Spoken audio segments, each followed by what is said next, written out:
Assalamualaikum. Waalaikumsalam warahmatullahi wabarakatuh. Apa kabar anak-anak ibu semuanya? Alhamdulillah luar biasa, Allahu Akbar. Nah, sebelum kita memulai pelajaran kita pada pagi hari ini, alangkah lebih baiknya kita membaca ayat suci Al-Quran. Di sini, Aisyah, tolong baca surat Ar-Rahman ya, di ayat 10 sampai ayat 13. Ya, Bu. A'udzu billahi minasy syaithanir rajim. Bismillahirrahmanirrahim. Wal ardu wada'aha lil anam fiha fakihatun wan nakhlu dhatul akmam wal habbu dhul 'asfi war rayhan fa bi ayyi ala'i rabbikuma tukadziban. Artinya, dan bumi telah dibentangkannya untuk makhluknya. Di dalamnya ada buah-buahan dan pohon kurma yang mempunyai kelopak mayang, dan biji-bijian yang berkulit dan bunga-bunga yang harum baunya. Maka nikmat Tuhanmu yang manakah yang kamu dustakan? Shadaqallahul azim. Nah, teman kalian tadi kan sudah membacakan ayat suci Al-Quran, surat Ar-Rahman, ayat 10 sampai ayat 13. Nah, di mana ayat tersebut menceritakan tentang di mana di situ kita sebagai manusia seharusnya lebih bersyukur atas nikmat Tuhan yang telah diberikan kepada kita. Nah, dengan adanya rasa syukur kita, semoga kita bisa menjadi manusia yang lebih baik lagi. Amin. Nah, sebelumnya alangkah baiknya kita mengabsen dulu ya siapa yang hadir pada hari ini. Firza Nuryatun, Hadir, Bu. Nurmaya, Hadir, Bu. Ifadatul, Hadir, Bu. Iswatun Hasanah, Hadir, Bu. Nurul Aisyah. Hadir, Bu. Oke. Alhamdulillah ya, murid-murid ibu bisa hadir semua pada hari ini. Oke. Nah, di sini ada yang mempunyai hobi berkebun nggak di sini? Ada, Bu. Iya, hobi berkebun apa tuh biasanya? Saya suka menanam bunga mawar, Bu. Mawarnya itu warna apa aja biasanya, Maya? Merah, putih. Iya. Kalau yang lain ada? Ada, Bu. Ya. Nampak coy. Sawi Pak saya. Oh iya, itu bagus sekali. Ada yang lain nggak? Jambu madu, Bu. Nah, jambu madu itu juga bagus. Nah, kalian pernah tahu nggak sih kalau tanaman-tanaman yang kalian tanam itu tadi merupakan hasil dari rekayasa genetika? Nggak tahu. Nah, sekarang berarti udah tahu ya. Ternyata tanaman-tanaman yang tadi itu merupakan rekayasa genetika. Nah, seperti tadi yang dibilang Maya tadi, mawar ya. Kalau sebelum era sekarang ini, dulu tuh mawar hanya mempunyai beberapa warna, misalnya warna merah, warna putih gitu yang dominan. Namun sekarang semakin berkembangnya zaman, mawar itu berwarna-warni kan? Ada yang berwarna kuning, ada yang batik seperti itu, ada yang berwarna biru dan berwarna ungu. Nah, di situ pembuatan mawar itu atau hasil mawar itu merupakan dari rekayasa genetika, sama seperti jambu madu dan Pak Coy tadi. Sebenarnya kan sawi kan dia hanya ada sawi manis, sawi pahit dan sawi putih kan. Nah, tapi dengan adanya rekayasa genetika, dia terbentuk itu tadi sawi Pak Coy tadi. Sedangkan jambu tadi ya, jambu madu tadi kan. Nah, secara umum kan kita ketahui jambu air itu biasanya kalau tidak berwarna merah, berwarna hijau yang apa itu ya, dan dominan rasanya sedikit asam. Nah, dengan adanya rekayasa genetika tadi, jambu madu tadi berasa lebih manis dan lebih besar kan? Nah, seperti itu. Nah, pada pertemuan yang lalu kita telah membahas tentang rekayasa genetika, yaitu bagian pengertiannya. Nah, sekarang kita akan membahas tentang prinsip dasar rekayasa genetika. Nah, di mana prinsip dasar dari rekayasa genetika ini berpusat pada dasar teknologi rekayasa genetika, di mana di sini ada manipulasi atau melakukan perubahan susunan asam nukleat dari DNA atau gen yang diselipkan ke dalam gen baru, sehingga menjadikan organisme atau spesies yang berbeda dari spesies induknya. Nah, di mana gen yang diselipkan ini atau organisme ini, organisme penerima dapat berasal dari organisme apa saja. Nah, misalnya dalam pengobatan, nah kita ketahui biasanya pengambilan sel atau sel dari manusia dan akan digabungkan dengan sel bakteri yang dimana di situ berfungsi untuk pembuatan insulin sehingga berguna dalam fungsi pengobatan. Jadi di sini ada yang mau ditanyakan nggak? Ada Bu. Ya, Aisyah. Itu Bu mau nanya. Jadi rekayasa genetika itu semacam penyelidikan DNA ya Bu? Iya, seperti itu, kurang lebih seperti itu. Nah, di sini tuh maksudnya penyelidikan di sini adalah biasanya organisme pendonor atau dari DNA pendonor akan diselipkan ke DNA penerimanya atau organisme penerimanya sehingga akan terjadi rekayasa genetika yang dinamakan dengan rekayasa transgenik. Seperti itu. Oke. Ada lagi nggak? Ada Bu. Oke. Nah, tadi kan kita sudah membahas tentang prinsip. Selanjutnya itu tentang teknik pada rekayasa genetika. Yang pertama itu ada teknik plasmid. Nah, di mana teknik plasmid ini cara penyambungan gen, di mana dibutuhkan dalam teknik ini adalah gen yang diinginkan dan plasmid yang dimiliki oleh bakteri dan yang non patogen. Kemudian hasil dari teknik ini contohnya adalah pada bakteri yang menghasilkan insulin. Nah, di sini sudah Ibu buat bagannya. Ini merupakan teknik plasmid. Nah, di mana di sini adalah ada sel manusia yang akan digunakan untuk membuat ekstra insulin. Setelah Ibu jelaskan tadi, ini merupakan sel manusia. Nah, di sini terjadi proses pengambilan sel manusia, di mana ini untuk pembuatan gen insulin. Nah, dan di sini akan dibantu dengan DNA dari bakteri. Nah, di mana setelah sel manusia ini diambil dan sel bakteri ini diambil atau bagian plasmidnya akan digabung, akan disatukan sehingga menghasilkan plasmid rekombinan. Nah, di mana di sini setelah terbentuk bakteri transgenik, kemudian bahan ini akan ditanam atau ditumbuhkan ke dalam medium. Nah, medium di sini biasanya menggunakan media cawan seperti di gambar ini. Kemudian setelah ditumbuhkan, kemudian dibuat ekstra insulin yang bisa digunakan untuk pengobatan. Nah, sampai di sini ada yang ingin ditanyakan? Ada Bu. Enggak? Paham ya? Insya Allah. Oke. Nah, selanjutnya kita akan masuk ke teknik rekayasa yang kedua, yaitu teknik terapi gen. Nah, di sini dapat kita lihat bagiannya terapi gen di sini dimaksudkan untuk memperbaiki gen-gen muatan yang bertanggung jawab terhadap terjadinya suatu penyakit. Nah, di sini biasanya digunakan dalam pengobatan ya. Di sini prosesnya itu awalnya sel diambil dari tubuh pasien di sini menggunakan teknik tertentu, kemudian virus direkayasa sehingga dapat bereproduksi.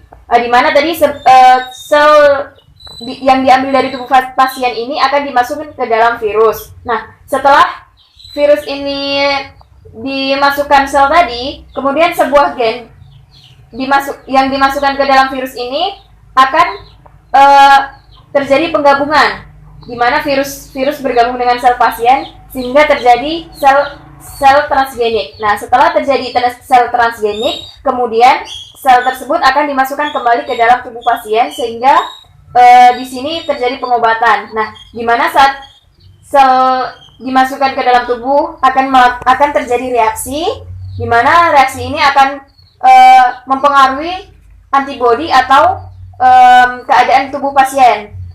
Misalnya saat terjadi penyakit, di sini akan virus atau penggabungan sel dan DNA virus tadi akan mempengaruhi antibodi dari tubuh si pasiennya. Nah, di mana sel pengganti menghasilkan protein yang diharapkan untuk proses penyembuhan penyakit. Sampai di sini ada yang ingin dipertanyakan? Ada Bu. Ya, oke.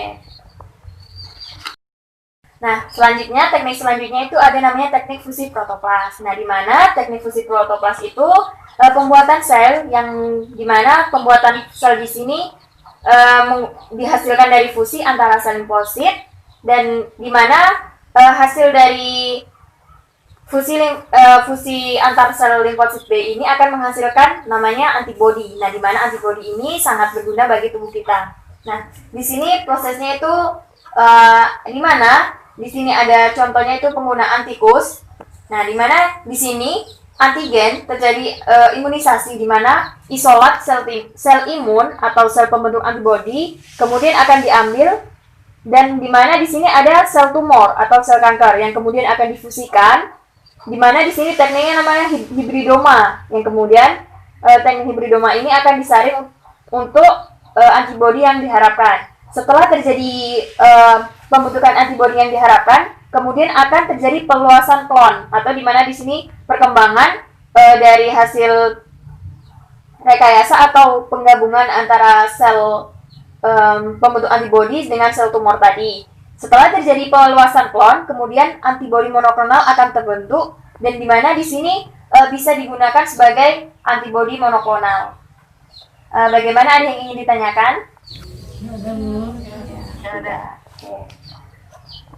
Nah, selanjutnya itu ada namanya teknik rekayasa cloning atau domba doli. Di mana di sini adanya cloning ini bertujuan untuk mencari atau membuat anakan atau hasil reproduksinya itu sama dengan induknya. Di mana di sini ada dua sel induk, di mana di sini ada sel somatis yang diambil dari domba donor, domba putih, dan sel telur yang diambil dari domba B atau domba hitam. Nah, di mana dengan ini pada dua jenis domba yang berbeda, di mana di sini jenis domba putih dan di sini jenis domba hitam. Nah, di mana domba hitam ini merupakan domba betina dan di mana domba putih di sini merupakan domba jantan. Nah, yang pertama dilakukan itu pengambilan sel telur yang diambil dari domba betina, kemudian pengambilan DNA atau sperma dari domba jantan atau domba putih, yang kemudian akan digabungkan atau dilakukan fusi, di mana di sini nukleus akan dipindahkan dari domba betina dan DNA dari domba jantan akan digabungkan dengan nukleus yang ada pada domba betina, sehingga DNA dari domba jantan akan difusikan dengan sel telur yang berasal dari domba betina. Nah, ini merupakan penggabungan yang terjadi di mana sel yang telah berfusi mengalami pertumbuhan dan menjadi embrio. Setelah sel mengalami perubahan dan tumbuh menjadi embrio, kemudian embrionya akan ditanam ke rahim domba betina tadi, domba betina yang ini tadi. Nah, tadi kan terjadi proses pertumbuhan di sini dari nukleus yang dari domba betina dan DNA dari domba jantannya. Nah, setelah terjadi pertumbuhan dan kemudian menjadi embrio, kemudian embrio ini akan dimasukkan ke dalam rahim betina tadi, disuntikan dengan cara tertentu, dengan alat tertentu. Setelah disuntikan, kemudian berkembang di dalam rahim domba betina. Setelah mencapai usia kandungan dan akan dilahirkan sehingga menghasilkan domba doli yang dimana hasilnya ini sama dengan cloning dari domba doli yang si jantan. Jadi dia mempunyai kemiripan dengan DNA induknya, atau dia memiliki kesamaan dengan bentuk ciri-ciri ataupun fisiknya. Nah, dapat kita lihat di sini kan, di sini induknya domba jantan putih dan di sini menghasilkan domba jantan yang putih juga. Gimana, mengerti? Nah, karena tidak ada yang bertanya, ibu yang bertanya nih ya. Nah, oke, Iswa, apa sih sebenarnya tujuan adanya pengkloningan ini? Untuk menghasilkan domba doli yang serupa dengan induknya. Oke, ada yang lain nggak? Nggak ada. Oke, nggak ada ya. Ya hampir betul, udah betul, tapi kurang sempurna. Dimana di sini maksudnya itu memang benar untuk menghasilkan domba yang seperti induknya, tapi di sini lebih dominan kepada pendonornya atau domba jantannya, bukan domba betinanya. Oke. Nah, selanjutnya yaitu teknik kultur jaringan. Nah, di mana teknik kultur jaringan ini digunakan untuk menghasilkan tanaman yang lebih unggul. Nah, di mana di sini prosesnya, di mana ini adalah tanaman induk atau kemudian akan dibuat eksplan atau dipotong. Ini dipotong pada bagian pucuk ya, bagian pucuk tanaman. Nah, sekitar 2-3 cm. Kemudian setelah eksplan ini dipotong atau sambal ini dipotong, kemudian akan disterilisasikan dengan alkohol 70% dan penambahan NaOCl sebanyak 5%. Nah, setelah terjadi sterilisasi, kemudian ada namanya tahap inisiasi, di mana tahap ini untuk menghindari pencoklatan atau di subkultur setiap 12 sampai 24 jam selama 5 hari. Dimana di sini apabila dalam teknik sterilisasi ini tadi gagal, maka akan terjadi kegagalan juga pada tahap ini. Dimana tahap ini biasanya tumbuhan akan berwarna kuning atau kecoklatan, bahkan ada yang busuk atau mati. Nah, jika tahap ini berhasil, maka akan berlanjut kepada tahap yang selanjutnya, yaitu tahap induksi tunas. Nah, di mana saat sterilisasi dan tahap inisiasi ini berhasil, kemudian akan tumbuh tunas pada eksplan tadi.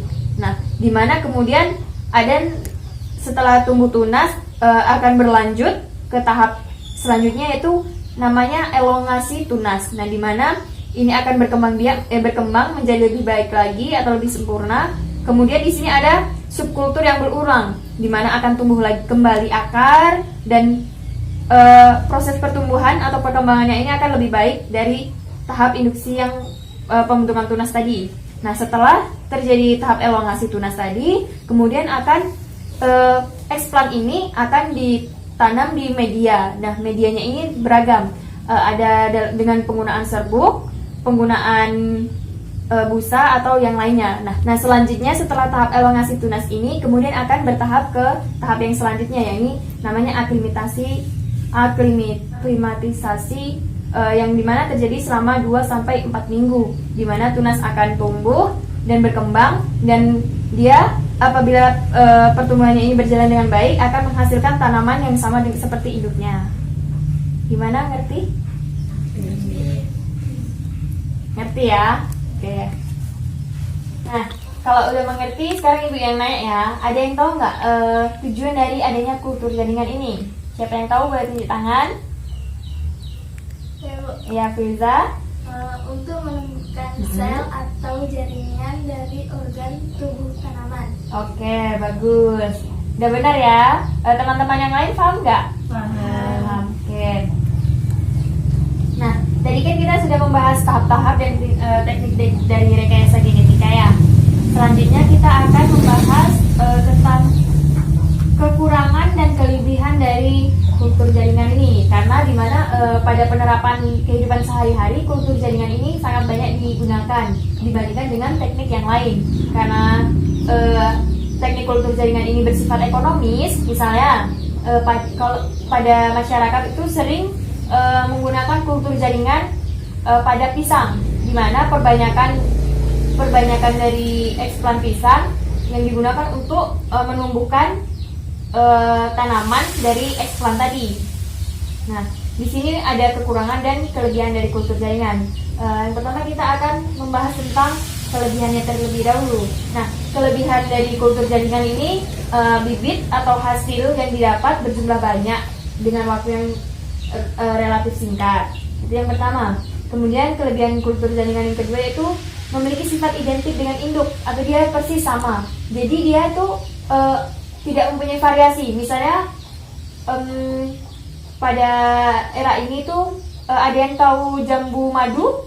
Nah, jambu madu. Nah, jambu madu kan kualitasnya baik, rasanya manis ya, buahnya besar. Nah, dengan adanya kultur jaringan pada buah jambu akan menghasilkan anaan atau hasil panennya itu sama seperti jambu induknya yang menghasilkan buah besar, berasa manis dan mempunyai buah besar dan anti hama.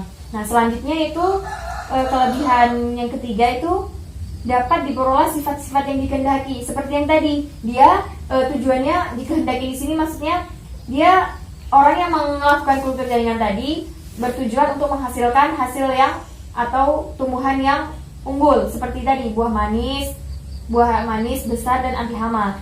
Nah, di situ tujuannya. Kemudian kelebihan selanjutnya itu mempunyai metabolit sekunder tanaman yang segera didapat tanpa perlu menunggu tanaman dewasa. Nah, ada yang pernah tahu nggak di sini misalnya ada pohon mangga atau pohon jambu tadi yang pohonnya masih kecil namun sudah berbuah. Nah, seperti itu contoh realnya di sini ya. Itu kan banyak kita jumpa itu pohon mangga dengan buah walaupun masih setinggi 1 meter sudah berbuah gitu kan. Nah, sama seperti itu. Kemudian kelebihan dari kultur jaringan selanjutnya itu meningkatkan perekonomian. Tadi kan selain dia praktis, lebih cepat pertumbuhannya, rasanya juga lebih baik, buahnya juga lebih besar biasanya, dan dia biasanya anti hama. Nah, di situ untuk meningkatkan ekonomi, dimana biasanya itu harganya lebih mahal. Misalnya kayak jambu biasa dibandingkan dengan jambu madu, pasti harga jualnya lebih mahal dari jambu madu kan? Nah, seperti itu.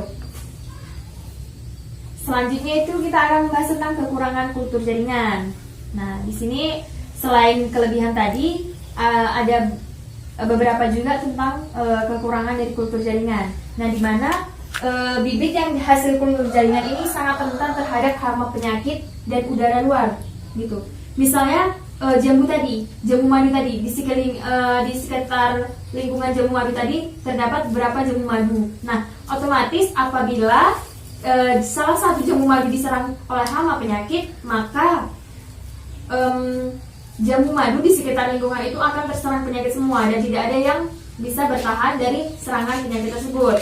Nah, selanjutnya bagi orang yang tertentu, cara kultur jaringan ini dinilai mahal dan cukup sulit bagi orang tertentu. Nah, dimana tentunya kenapa orang merasa sulit? Karena sulit dan merasa mahal karena memang dia membutuhkan perawatan ekstra dan keahlian khusus untuk melakukan kultur jaringan. Nah, selanjutnya itu kekurangan yang lain dari kultur jaringan, yaitu membutuhkan modal atau investasi awal yang tinggi untuk bangunan atau laboratorium khusus dan peralatan dan perlengkapan. Nah, seperti yang dijelaskan tadi bahwa pembuatan kultur dari setiap tanaman ini tidak bisa sembarangan. Dia membutuhkan laboratorium, peralatan dan kelengkapan serta sterilitas.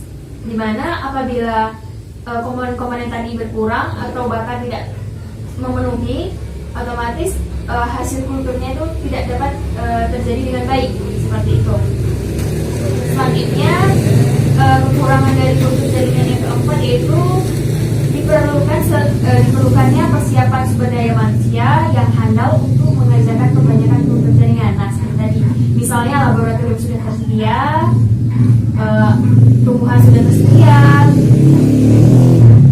peralatan dan kelengkapan sudah tersedia, namun orangnya kurang berpengalaman atau kurang memahami dalam bidang tersebut. Otomatis walaupun peralatan dan komponen tadi sudah memenuhi, apabila orangnya tidak bisa, tentunya tidak akan berhasil dalam proses kultur jaringan ini. Selanjutnya itu kekurangannya produk kultur jaringan ini pada akarnya kurang kokoh. Nah, pernah kalian lihat nggak? Walaupun mangga tadi, misalnya mangga dan jambu tadi, walaupun buahnya cepat walaupun buahnya cepat dengan umur yang singkat, pernah nggak kalian lihat ada jambu atau mangga yang roboh, dan setelah kalian lihat ternyata akarnya itu baru sedikit dan dia tuh memang tidak kokoh gitu. Pernah? Ya, nah di situ salah satu kekurangan dari kultur jaringan itu seperti itu. Walaupun menghasilkan produk yang unggul, tapi tentang kekokohannya dan dia tuh rentan terhadap penyakit. Nah, apabila tidak ada yang ingin ditanyakan, baiklah Ibu akan mereview tentang materi kita pada hari ini. Nah, tadi kan kita sudah membahas tentang teknik-teknik rekayasa genetika. Nah, di sini ada yang masih ingat nggak tujuan dari teknik plasmid tadi apa?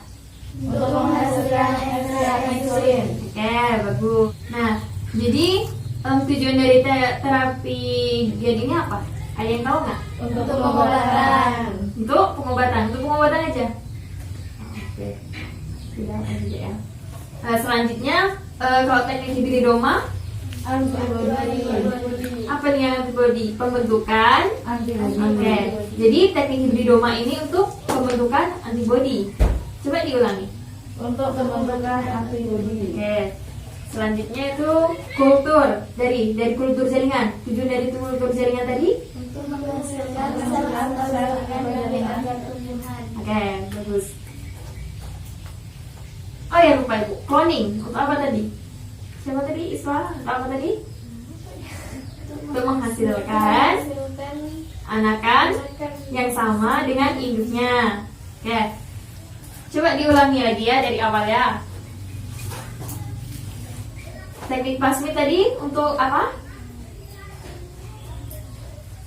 Ekstra insulin. Oke, ekstra insulin. Kalau hibridoma Pengobatan. Di rumah. Oh, antibody. Oke, kalau teknik terapi gen. Pengobatan. Oke, teknik kultur jaringan. Itu menghasilkan Atau jaringan. Dari organ tumbuhan. Kalau cloning menghasilkan anakan yang sama dengan induk. Oke, baik. Sebelum ibu menutup pertemuan kita pada hari ini, ibu akan memberikan kalian kuis. Dikerjakan masing-masing ya. Nah, sebelum kita mengakhiri pelajaran kita pada hari ini, ibu akan memberikan kuis ya mengenai materi yang telah kita bahas tadi. Di bagian kawannya ya.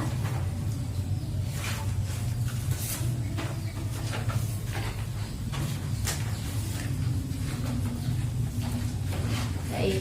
Waktu pengerjaannya 15 menit cukup ya. Dimulai dari sekarang.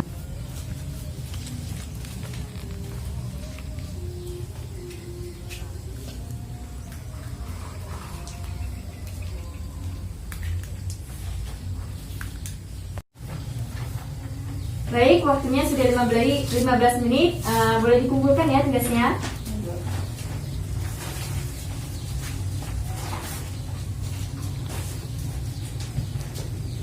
Oke. Kuisnya ini akan ibu periksa dan pada pertemuan berikutnya akan ibu bagikan ya.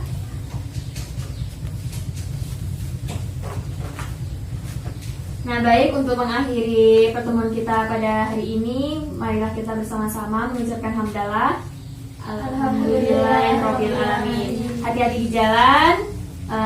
Semoga sampai di ketujuan dengan selamat. Ibu akhiri, apabila ada kesalahan, Ibu minta maaf. Akhirul kalam. Assalamualaikum warahmatullahi wabarakatuh. Waalaikumsalam warahmatullahi